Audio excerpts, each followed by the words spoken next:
Hello friends, hip replacement के बारे में एक बड़ा कॉमन क्वेश्चन होता है कि डॉक्टर साहब हिप रिप्लेसमेंट आप कौन सा जोड़ लगाएंगे या हिप रिप्लेसमेंट किस किस तरह के होते हैं। तो देखिए, अगर हम हिप रिप्लेसमेंट की बात करते हैं तो हिप रिप्लेसमेंट का मतलब होता है कि जो बोन का पार्ट जॉइंट बना रहा है उसको चेंज कर देना। तो उसमें अगर हम बात करते हैं तो ये जो कंपोनेंट होता है इसको हम बोलते हैं फीमोरल स्टेम। ये जो स्टेम होता है ये बोन के अंदर एक कैविटी ऑलरेडी बनी हुई होती है जिसके अंदर जाके ये फिट हो जाता है।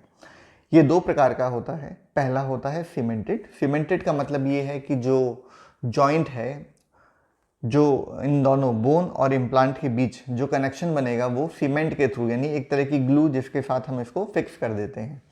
सेकंड होता है अनसीमेंटेड वैरायटी। अनसीमेंटेड वैरायटी जो होती है ये एडवांस फॉर्म है और इसका सबसे बड़ा एडवांटेज ये होता है कि ये जो जॉइंट होता है इसके जॉइंट का मैकेनिज्म इस तरह का होता है कि ये जो सरफेस है इस सरफेस पे इतने छोटे छोटे टाइनी होल बने हुए होते हैं जिनके अंदर बोन एंटर करके इसको अच्छी तरह से ग्रेस्प कर लेती है, जिसके कारण से ये ज़्यादा लंबा चलता है और इसकी लाइफ जो होती है वो 30 से 35 साल तक होती है। अगली जो बात करते हैं वो करते हैं इस बॉल की, जिसको सॉकेट के साथ घूमना है। ये बॉल दो तरह की होती हैं, एक होता है सिरेमिक और एक होता है कोबाल्ट क्रोमियम। कोबाल्ट क्रोमियम जो है लास्ट 50 ईयर से यूज किए जाने वाला मेटल है, बट सिरेमिक जो है ये सबसे एडवांस मटेरियल है। सिरेमिक जो होता है it is harder, it is more smooth, जिसके कारण से इसकी लाइफ जो होती है वो ज़्यादा होती है।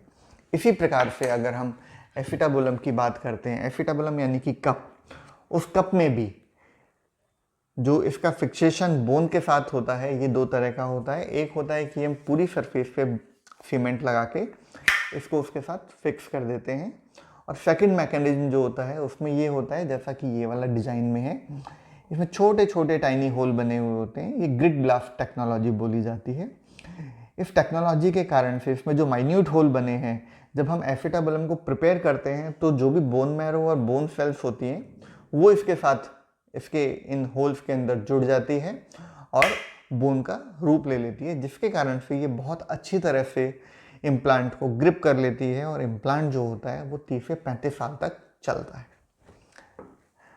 आई होप ये इन्फॉर्मेशन आपको काम की होगी और आपके लिए बहुत हेल्पफुल होगी। तो ऑपरेशन के बाद जब ये जॉइंट होता है उसके बाद पेशेंट अपनी सारी एक्टिविटी आराम से स्टार्ट कर सकता है।